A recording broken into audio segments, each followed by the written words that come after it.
여호수아서 2장 15절로 21절 받들어 봉독해 드립니다. 라합이 그들을 창문에서 줄로 달아내리니 그의 집이 성벽 위에 있으므로 그가 성벽 위에 거주하였음이라. 라합이 그들에게 이르되 두렵건대 뒤쫓는 사람들이 너희와 마주칠까 하노니 너희는 산으로 가서 거기서 사흘 동안 숨어 있다가 뒤쫓는 자들이 돌아간 후에 너희의 길을 갈지니라. 그 사람들이 그에게 이르되 네가 우리에게 서약하게 한 이 맹세에 대하여 우리가 허물이 없게 하리니 우리가 이 땅에 들어올 때에 우리를 달아내린 창문에 이 붉은 줄을 매고 내 부모와 형제와 내 아버지 가족을 다 내 집에 모으라. 누구든지 내 집 문을 나가서 거리로 가면 그의 피가 그의 머리로 돌아갈 것이요 우리는 허물이 없으리라. 그러나 누구든지 너와 함께 집에 있는 자에게 손을 대면 그의 피는 우리 머리로 돌아오려니와 네가 우리의 이 일을 누설하면 네가 우리에게 서약하게 한 맹세에 대하여 우리에게 허물이 없으리라 하니 라합이 이르되 너희 말대로 할 것이라 하고 그들을 보내어 가게 하고 붉은 줄을 창문에 매니라. 아멘. 오늘 추수감사주의를 맞이해서 제목이 이제 감사와 축복을 만들어낸 사람이라고 하는 제목을 제가 정해봤는데요. 감사. 모든 사람이 일상이 은총입니다. 일상이 은혜입니다. 일상이 기적입니다. 제가 지난번에 이번 주 금요일 날인가요? 목요일인가 보네. 금요일 날 경목회에서 이제 서장과 임원들을 초청을 해서 분기별로 예배를 드려요. 제가 위원장을 하면서 이제 없던 걸 만들어낸 거예요. 서장과 임원들이 잘 경찰서 밖으로 나오질 않아요. 근데 한번 우리 교회에서 예배를 드렸죠. 예배 드리고 나서 굉장히 좋았나 봐요. 그래서 아주 즐겁게 오는데 아주 간부들 전체 한 70% 이상을 끌고 나와요. 과장급들을. 이번에도 이제 송우리에 있는 한 순복음교회에서 모임을 가졌는데 제가 앞에 나가서 인사말을 하면서 그런 이야기를 했어요. 제가 이제 일전에 잠깐 쓰러져서 이석증 때문에 고생한 이야기. 그리고 이제 코로나가 한창 기승을 부릴 때 코로나 때문에 주일 예배를 내가 못 드렸던 이야기. 그랬더니 우리 교인들이 너무 난 슬퍼할 줄 알았더니 우리 교인들이 너무 좋아하더라. 제가 그 얘기를 하면서 무슨 얘기를 드렸냐 하면 목사가 아픈 것도 뜻이 있구나. 실제로 그래요. 그때 우리 교인들이 너무 좋아하더라. 왜 좋아하느냐? 제가 고소해서 좋아하는 게 아니라 본인들이 체험을 한 사람들이 위로를 받는 거예요. 본인들은 하나님께 먼 사람, 하나님께 사랑받지 못하는 사람 또는 죄가 많아서 걸리는 줄 알았더니 우리 목사님이 걸렸으니까 위로가 되는 거죠. 제가 그 얘기를 하면서 경찰서 간부들에게 그 얘기를 했어요. 여러분이 사는 것 같지만 일상이 기적입니다. 제가 경험해 보니까 하나님이 살게 하시니까 사는 겁니다. 움직이게 하시니까 움직이는 겁니다. 먹게 하시니 먹는 겁니다. 하다못해 죄송합니다만 싸게 하셔야 싸는 겁니다. 그럼 병원에 가면 먹기만 하고 못 사는 분들 많아요. 중환자예요. 싸야 되는 거예요. 그러니까 우리 일상이 밥숟갈 들어서 음식 만들어 먹고 가족들과 같이 이야기하고 이렇게 일상의 삶이 우리가 진행되는 게 다 기적이에요. 그 얘기를 했더니 서장님이 가장 은혜를 많이 받았다고 그러면서 얘기를 하더라고요.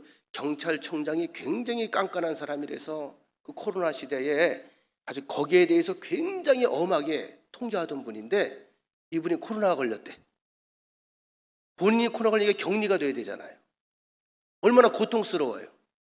그러니까 그 다음에 자기가 걸린 뒤에 굉장히 코로나 걸린 사람들에게 환대해주고 유하게 해주더라는 거죠. 이게 굉장히 좋은 이런 귀한 경험입니다. 이런 감사와 축복은 다시 말씀드리거니와 저절로 오는 게 아니에요. 산절로 수절로가 아니라 어떻게 만들어내는 사람에게 머무는 것입니다. 이 추수감사절의 유래를 잠깐 말씀을 드리겠습니다. 먼저 성경적인 근거를 제가 말씀드리면 출애굽기 23장 14절로 17절에 나오는데, 신의 광야에서 1년 반 동안 머무를 때 하나님께서 두 가지를 지시하십니다. 하나는 성막을 지으라고 하셨고, 그 전에 하나님께서 이 모세에게 십계명, 다시 말해 율법의 조항을 주십니다. 모두 그들을 사랑하고 보호하기 위한 하나의 장치를 허락하신 겁니다. 누구에게? 하나님의 백성에게, 거룩한 백성에게, 하나님의 자녀에게. 7가지 절기를 지키라고 말씀하셨습니다. 7가지 절기 가운데 반드시 지키라고 명령한 것이 3가지 절기입니다. 그 가운데 하나가 유월절입니다. 유월절, 노예로부터 해방된 날, 죽음의 사자가 머물지 않고 지나간 날, 헤시드라고 그러죠. 헤시드. 그날 죽음의 사자가 애굽 전역에 있는 모든 짐승과 사람에게 다 머물러서 장자가 죽었어요. 문설주의 피발은 이스라엘 사람들만 피해갔습니다. 이 날을 기념한, 이 날이 해방의 길이 되는 거예요. 이것 때문에 두 손 들었거든요. 6월절을 잊지 말아라. 하나님께서 너희를 건져내셨다. 또 한 가지 사건은 오순절이라고 불러지죠. 오순절, 맥추절. 그들이 수고해서 밭에 뿌린 것에 첫 열매를 거둔 날. 그동안엔 그들이 걷어먹지를 못했어요. 자율권이 없었어요. 나와서 거둔 날을 기억해라. 또 한 가지 마지막으로 장막절 또는 초막절, 알려지는 수장절입니다. 가을에, 연말에 거둔 수확물을 이제 겨울을 위해서 저장하는데, 그래서 이날이 이제 추수감사절이거든요. 이스라엘의 모든 남자는 매년 3번씩 하나님 앞에 나와 보이라. 그럼 다른 날은 안 나와도 이날은 교회에 나와야 되는 거예요. 성전 앞에 와서 하나님께 보이라는 거예요. 그런데 이 날이 모두 3가지 절기가 하나님의 은혜와 감사에 연결이 되어 있습니다. 자, 이 날을 기억하라는 거예요. 그래야 어떻게? 하나님의 축복이 축복인 것을 알게 되는 것이고 고백하게 되는 것이고, 이것이 바로 머무르는 삶을 살게 되는 거죠. 여러분, 우리 교회에서 제가 쉽게 예를 드릴게요. 제가 무슨 뭘 이렇게 주고 받기를 원하는 사람은 아닙니다만, 우리 교회가 김장을 할 때마다 우리 조건사님이 저를 보고, 목사님 주는 거 좋아하잖아요. 이번에 얼마나 주지요? 근데 뭐 별로 얼굴이 기쁘게 생각하는 것 같지 않아. 뜰뜨름해갖고. 그래서 제가 그러죠. 이왕이면 하는 김에 조금 더해서 조금 더 나눕시다. 그러니까 대부분 이 지역에 이제 우리 교회에 독거노인들도 있습니다만, 저는 이제 지역 교회에 좀 어려운 목사님들을 제가 꼭 도와요. 한 통씩. 제가 돕는 게 아니죠. 여러분들이 하는 거죠.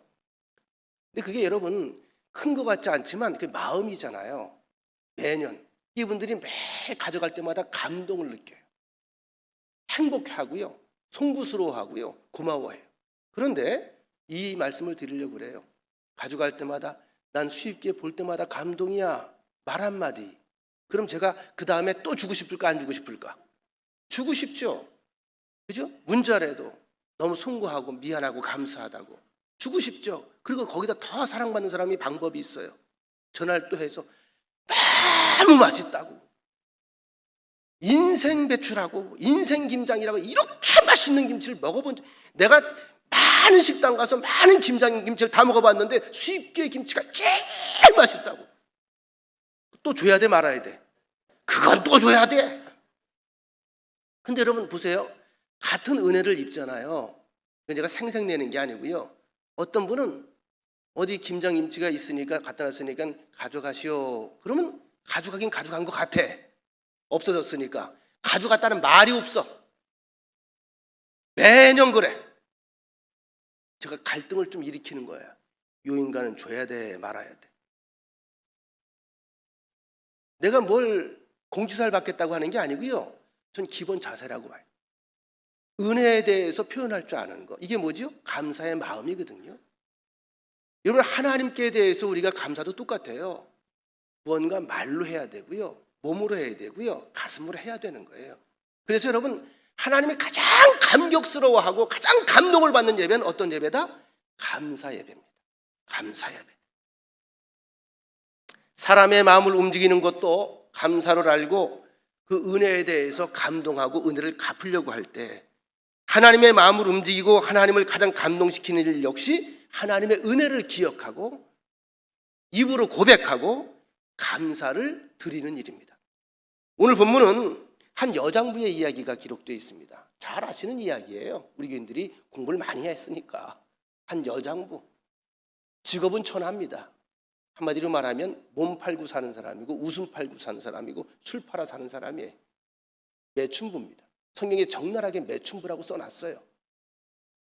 그런데 이 사람이 한 여장부인데 역사를 바꾸는 일을 만듭니다. 오늘 본문을 위해서 진행되었던 과정을 잠시 제가 설명해 드리겠습니다. 출애굽해서 광야에서 40여 년 동안 세월을 보내야 했던 이스라엘 백성들이 이제 드디어 가나안 땅을 이제 차지하기에 앞서서 제일 먼저 정탐꾼들을 보냅니다. 모든 일이 그러하듯이 사소한 일들이 어떤 사람들에게는 기회가 되기도 하고 어떤 사람에게는 위기가 되기도 합니다. 지금 여리고성의 분위기를 우리가 한번 생각해 봐야 됩니다. 200만 명 이상 되는 그 무리들이 저 애굽에서 어떻게 바로의 군대를 다 파괴시키고 그 바다를 홍해를 건너왔으며 짐승도 살기 어렵다고 하는 그 광야 사막길을 40년 동안 버티고 살았어요. 누가 음식을 제공해 준 것도 아니에요. 물이 필수인데 물이 있는 것도 아닙니다. 그것 자체가 아이러니인 거예요. 소문이 바닥에 퍼지는 거예요. 그들이 하나님께서 이끄신 땅, 아브라함에게 약속하셨던 땅, 이 가나안을 향해서 오고 있단다. 얼마나 오싹했을까요? 적은 인원이 아닙니다. 기적과 기적 속에서 광야를 40년 동안 횡단해 오던 그들. 자, 이제 여리고성은 바짝 긴장을 하고 있어요. 초비상 상태입니다. 이미 모든 소문을 듣고 있어요. 왜 여기 와 있는지, 저 앞에 왜 진치고 있는지 우리 차례라는 걸 알아요. 여호수아서 2장 9절로 11절, 여호와께서 이 땅을 너희에게 주신 줄을 내가 아노라. 같이 한번 읽어볼까요? 9절로부터 11절까지 함께 보겠습니다. 시작.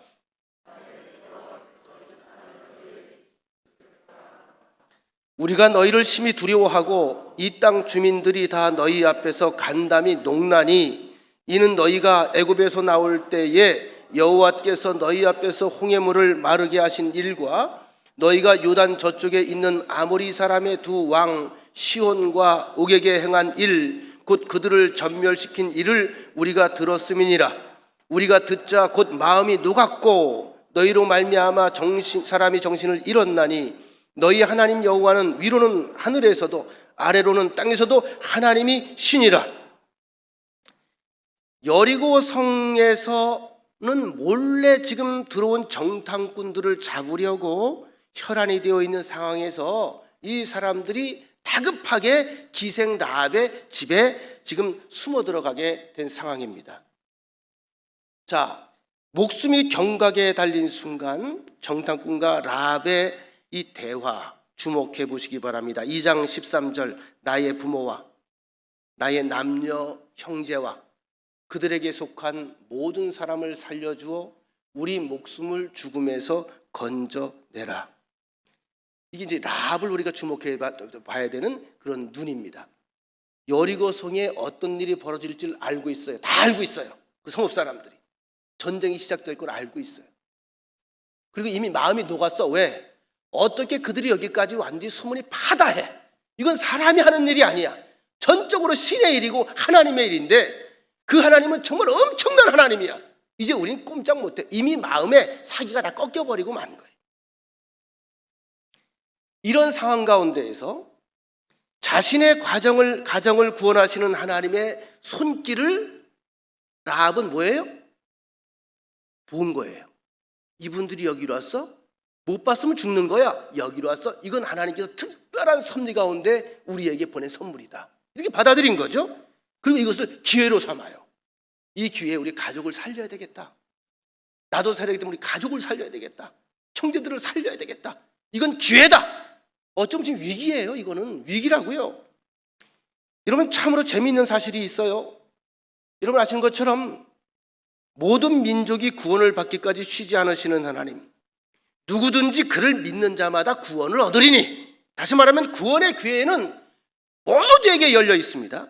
그런데 그 실질적인 예가 바로 라합의 이야기예요.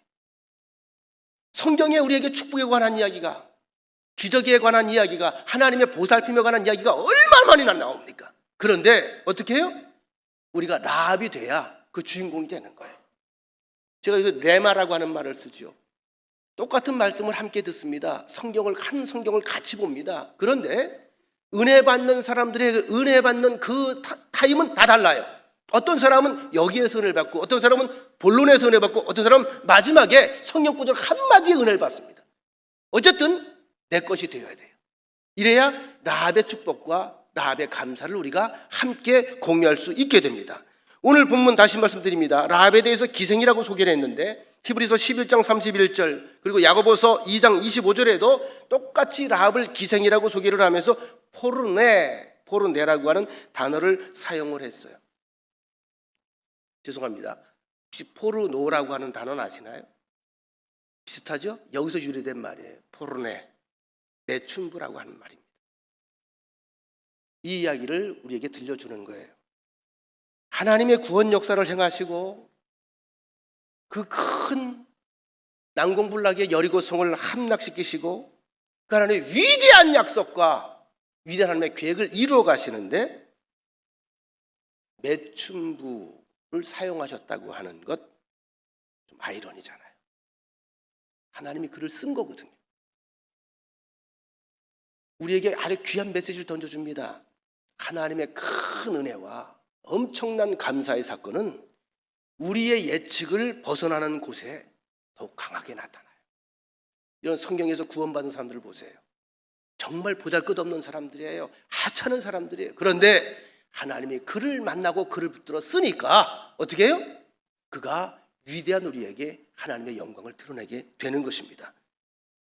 중요한 것은 누가 쓰임받느냐, 이것보다 더 중요한 게 있습니다. 하나님 말씀과 하나님의 일하심에 내가 어떻게 반응하며 살아갈 것이냐.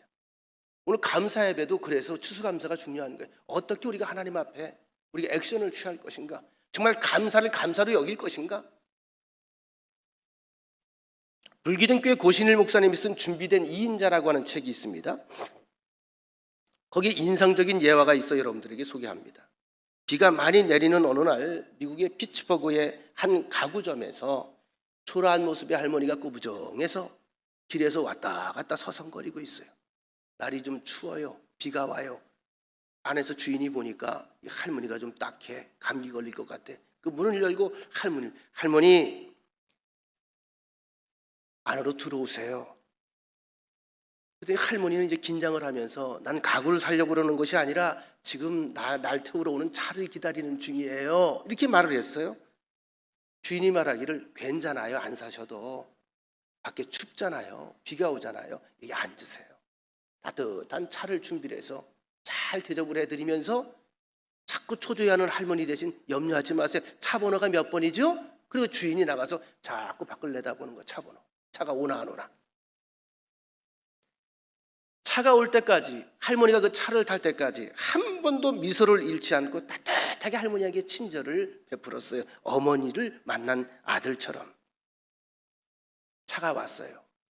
할머니 차를 타고 떠났어요. 며칠 후에 가구점 주인이 미국의 대재벌이었던 카네기, 강철왕 아시죠? 미국의 최대 재벌이죠. 이 카네기로부터 편지 한 통이 도착을 합니다.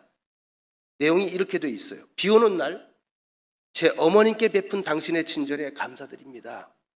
우리 어머님이 너무 행복해하시고 너무 감동하셨습니다. 이제 우리 회사와 고향 스코틀랜드에 집을 짓는데 큰 대저택을 짓는 거죠. 회사도 짓고 필요한 모든 가구를 당신의 손에 맡기겠습니다. 대박! 이분들은 대박도 몰라. 대박이지. 대박. 외국 속담에 낡은 코트자락 밑에 천사의 날개가 감추어져 있다는 말이 있습니다. 추해 보이는 사람의 옷자락 속에 천사의 날개가 숨어 있다는 뜻이죠.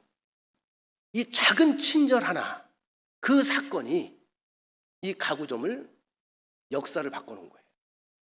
이런 이야기는 얼마든지 많습니다. 얼마든지 많아요. 다 이야기를 준비해 왔는데 이쯤 하기서 그만두려고 그래요. 제가 여러분들이 아는 것처럼 갑자기 몸이 안 좋아서 2번에 걸쳐 주일 예배를 못 드린 적이 있죠. 다시 거듭거듭 말씀을 드립니다. 모든 것을 하게 하시는 분이 계셔요. 내가 원한다고 되는 게 아니야.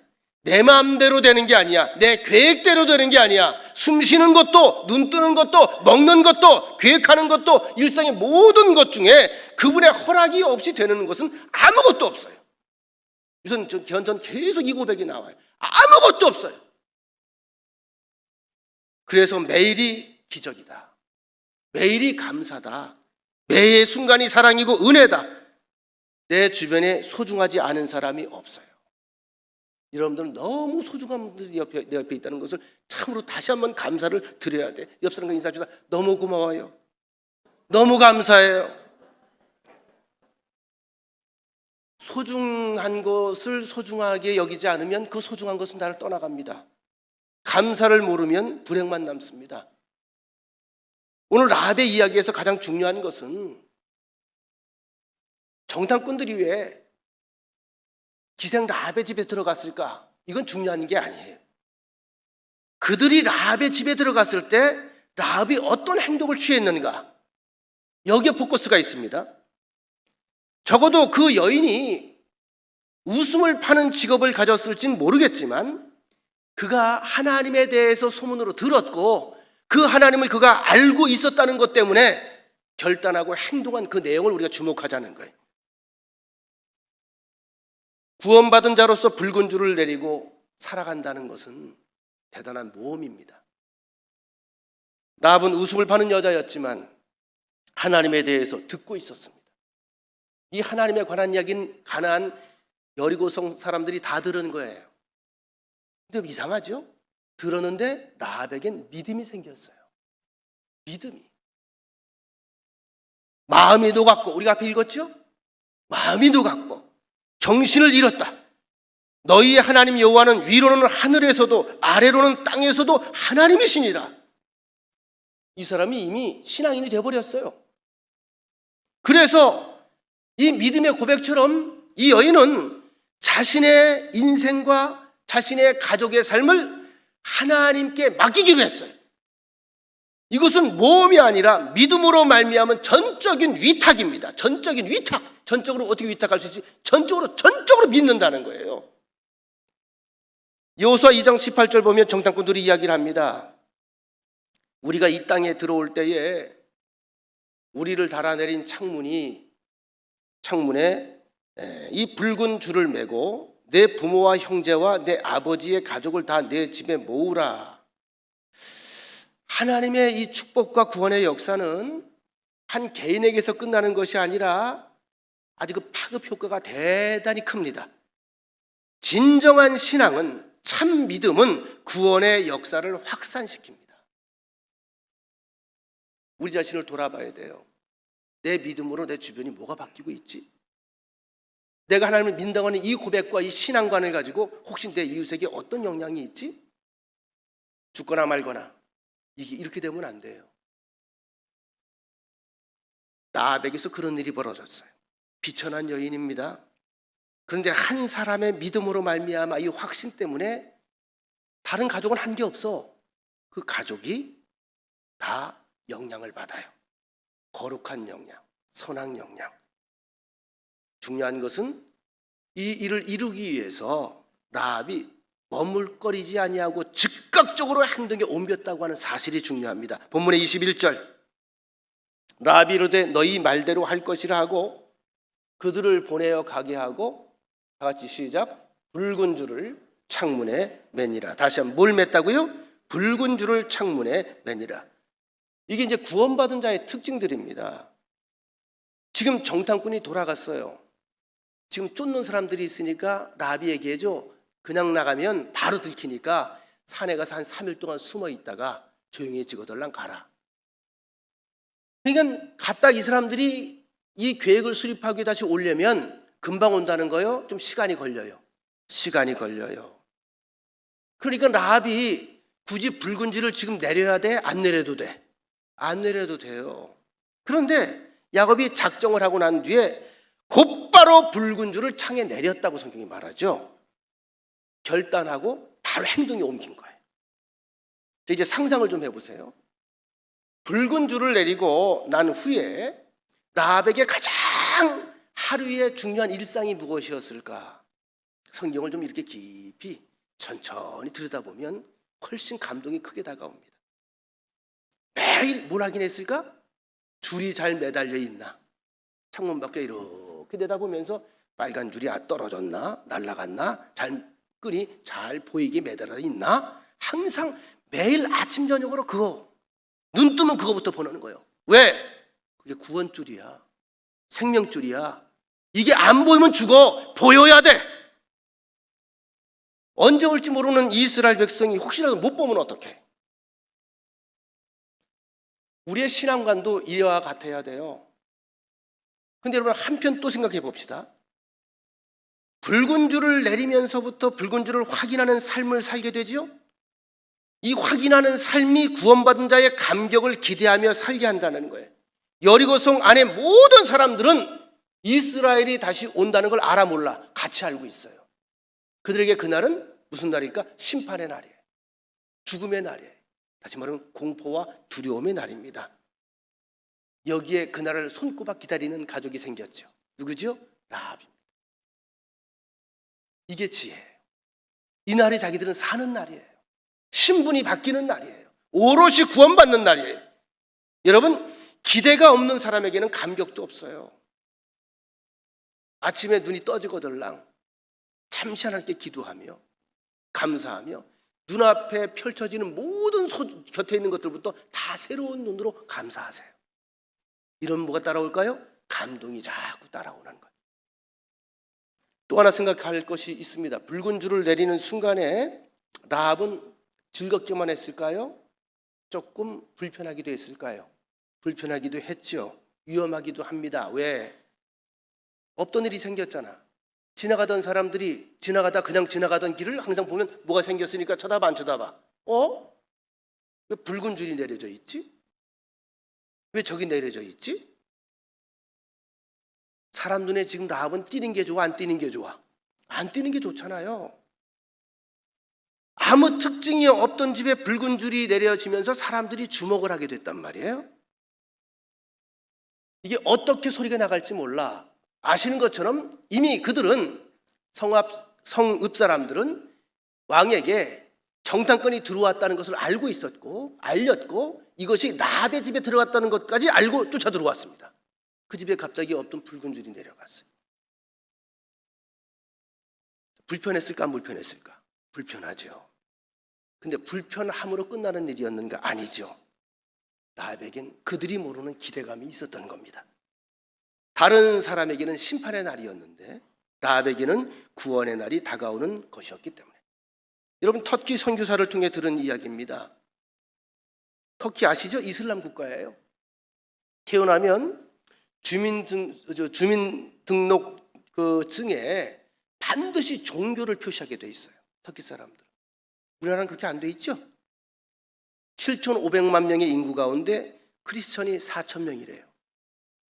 그들은 태어나면서부터 당연히 이슬람이고 교회를 다니게 되면 서류를 갖춰서 기독교인이라고 기록을 해야 돼요. 증에. 근데 그 순간부터 불편이 시작돼요. 취직 안 돼요. 공무원 안 돼요. 사업도 허가를 안 해줘요. 완전히 최약자가 되는 거예요. 그런데 이러한 불편함을 감수하고 믿음을 지키는 사람이 있는가 하면 살다 보니까 못 견디겠거든요. 결국 견디지 못하고 포기하거나 당신들이 당하는 불편함과 손해를 교회에 보상 청구하는 사람들도 있다는 거예요. 니들 때문에 이렇게 됐다. 이 붉은 줄을 내린다고 하는 것이 바로 이런 의미입니다. 쉬운 일이 아니에요. 불편을 감수하는 겁니다. 여러분들 보통 우리가 신앙생활하면서 교회에서 우리 교회는 그런 일이 없어 참 감사한데요. 교회 일 하다 보면 헌신하고 봉사하잖아요. 뭐 안내도 하기도 하고 뭐 주차도 안내도 하기도 하고 뭐 봉사하다 보면 어떤 사람은 그 봉사하는 태도 때문에 상처 있는 사람들도 있거든요. 자기 마음대로 되고 싶은데 돼야 되고 먹고 싶은 거 먹어야 되고 막 해야 되는데 못하게 하니까 전체 질서를 위해서. 그러니까 이 양반이 시험 들어서 봉사를 안 하려고 그런다고요. 근데 여러분 저는 그렇게 생각을 해요. 얼마 전에 정치권에서 그 얘기가 나왔는데 아무 일도 하지 않으면 아무 일도 안 벌어져요. 여러 말을 들을 필요가 없어요. 그러나 이 땅에 하나님께서 우리에게 요구하시는 건 누군가의 헌신을 통해, 누군가의 희생을 통해, 누군가의 인내를 통해, 누군가의 봉사를 통해, 누군가의 섬김을 통해서 기적과 감사는 계속 일어나고 있다는 사실을 우리가 기억해야 됩니다. 오늘 우리가 드리는 이 추수감사 예배를 드리면서 참 진정한 감사가 무엇인가? 모든 일이 술술 풀립니까? 내가 누리는 게 참 많아졌습니까? 이것 때문에 감사한, 이것도 감격이 있겠지만 사실 우리 인생 자체가 하나님께 구원받은 자녀라고 하는 그 증표는요, 세상에 붉은 줄을 내리고 살라는 거예요. 어딜 가든지 붉은 줄을 내려야 돼요. 그래서 심판의 날에 우리는 감동과 감사의 날이 되는 거예요. 모든 사람이 똑같은 은총 가운데 살아갑니다. 똑같은 일상의 기적 속에 살아갑니다. 그런데 어떤 사람에게 주님의 재림의 날은 공포의 날이 될 것이고 심판의 날이 될 것이지만 우린 그날을 뭐예요? 기대하는 감격 속의 오늘을 살아야 합니다. 고린도전서 13장에 보면 사랑에 관한 이야기가 나오지요. 그 가운데 4절로 7절에 보면 사랑은 오래 참고 온유하며 시기하지 아니하며 자랑하지 아니하며 교만하지 아니하며 무례히 행하지 아니하며 자기 이익을 구하지 아니하며 성내지 아니하며 악한 것을 생각하지 아니하며 불의를 기뻐하지 아니하며 진리와 함께 기뻐하고, 중요한 게 7절입니다. 모든 것을 참으며 모든 것을 믿으며 모든 것을 바라며, 같이 합니다. 모든 것을 견디느니라. 이게 사랑이에요. 이 사랑의 정점에 예수 그리스도의 십자가가 있습니다. 모든 걸 견디는 거예요. 기다리며 참으며 기대하며.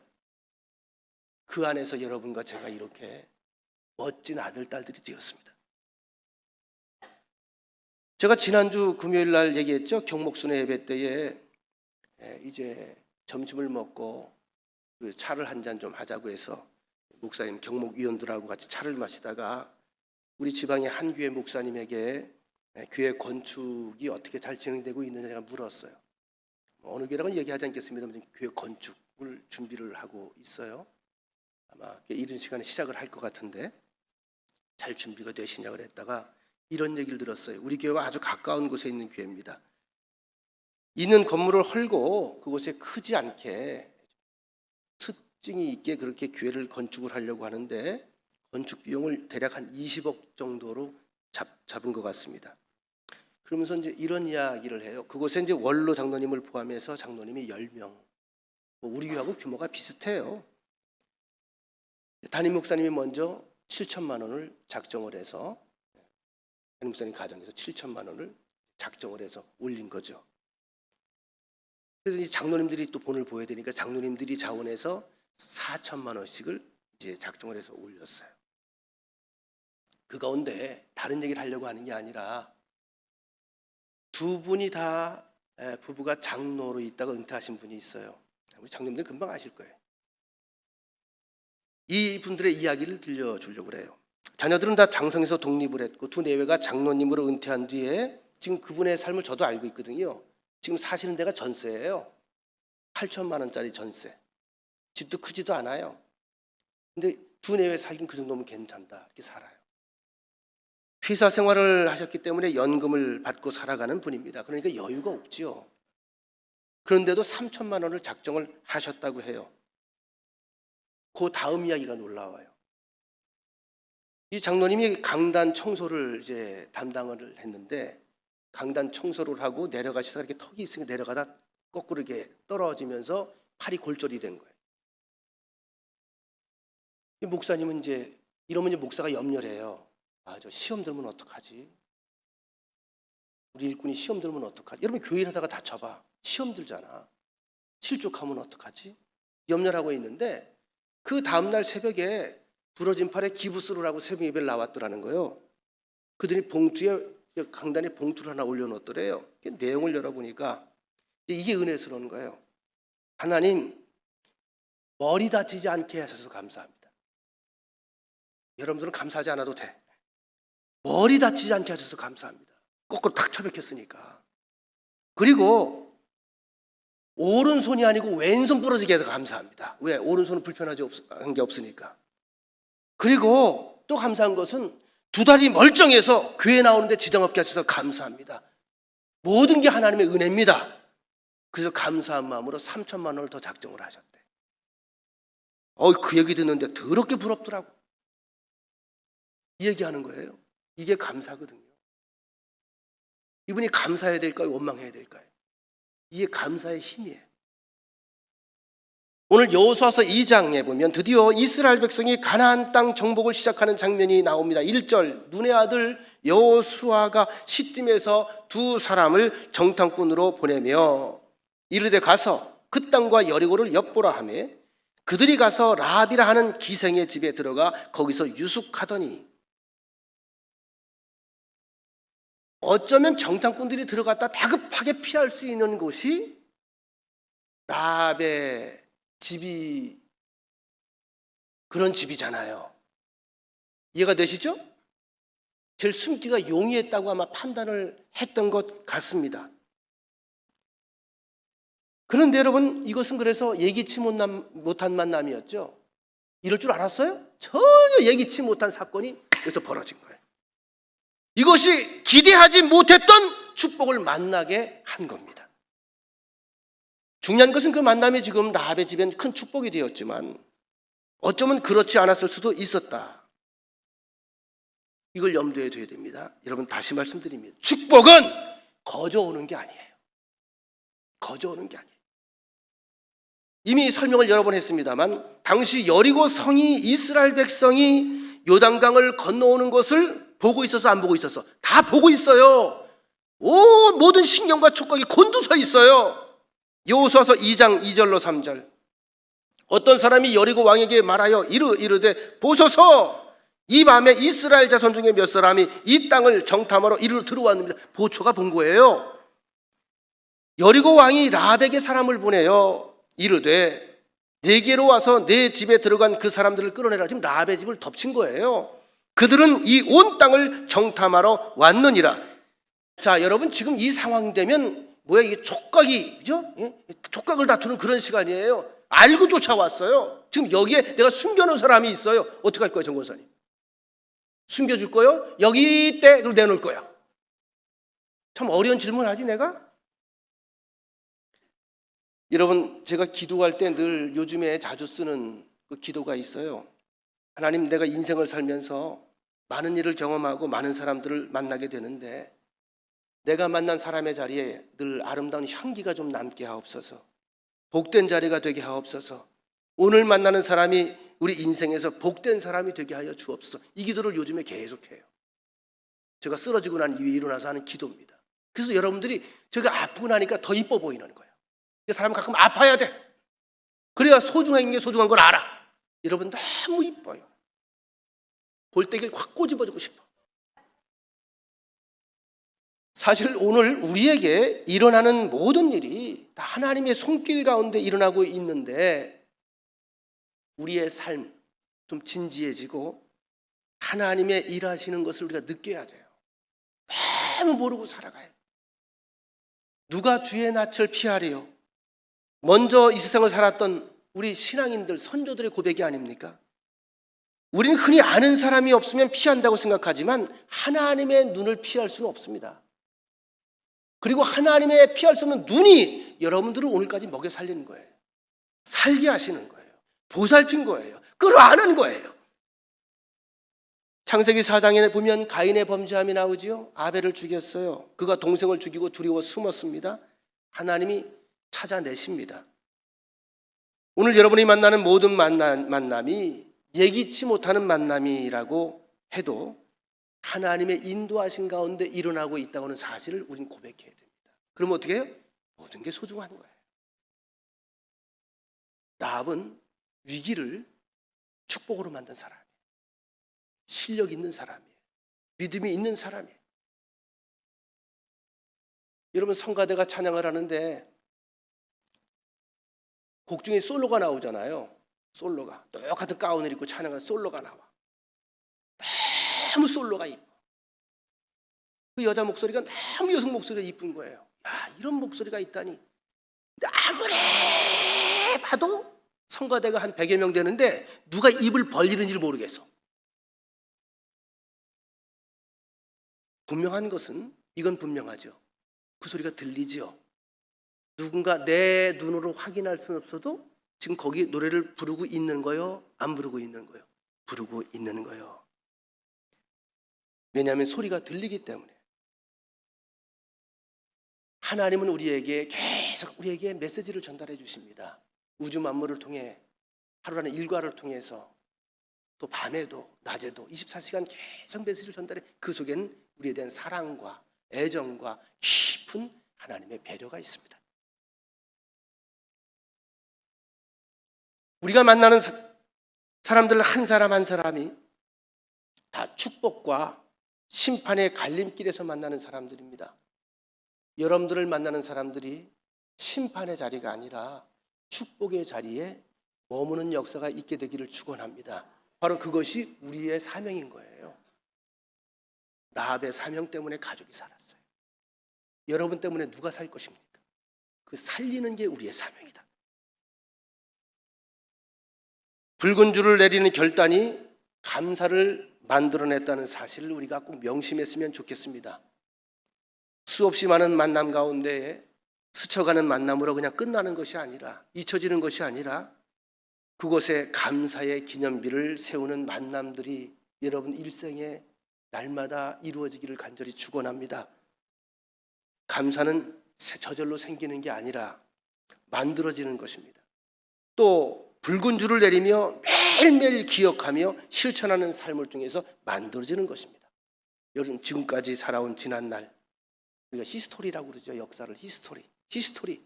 그분의 역사. 사람의 역사 같지만 아니면 그분의 역사입니다.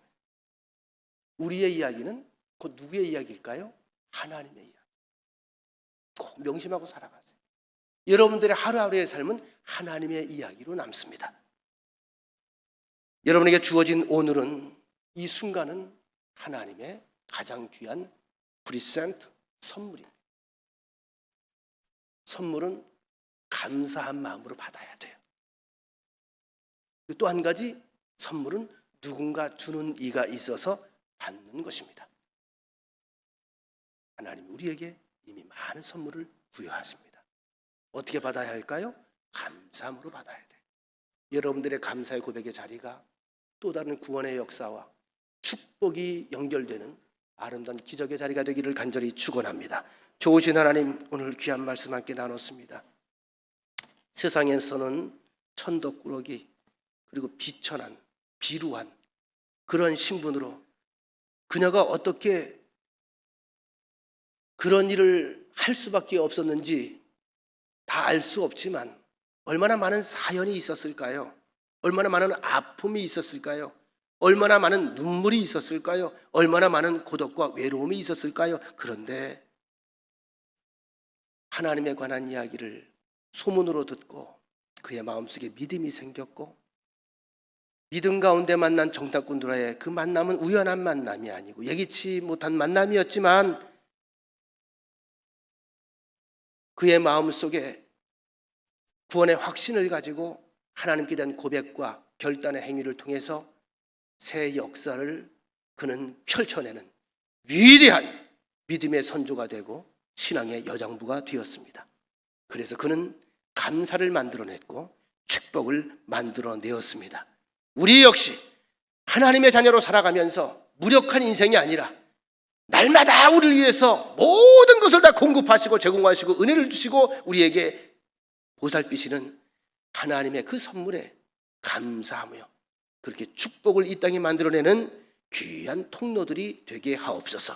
예수님의 이름으로 기도드리옵나이다. 아멘.